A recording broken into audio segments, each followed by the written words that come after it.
আরে বাবা, আমি খুব ক্লান্ত হয়ে গিয়েছি, আমাকে কাঁধে করে বাড়ি নিয়ে চলো। আরে বেটা, কাঁধে করে কেন নিয়ে যাব?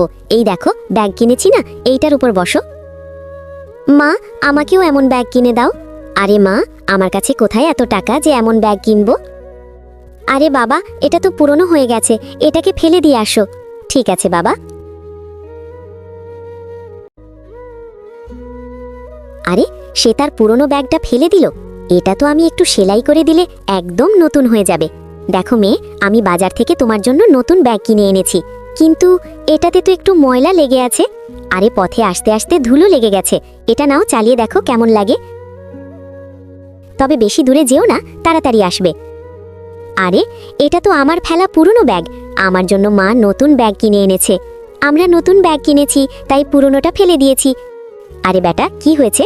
বাবা দেখো না, যেই ব্যাগটা আমি ফেলে দিয়েছিলাম সেই ব্যাগটাই ও নিয়ে গেছে। বেটা, তোমার এমন করা উচিত হয়নি, তুমি তার মনে কষ্ট দিয়েছো। তুমি একটা কাজ করো, তুমি তোমার নতুন ব্যাগটা তাকে দিয়ে এসো। এই নাও বোন, তোমার জন্য একদম নতুন ব্যাগ এনেছি।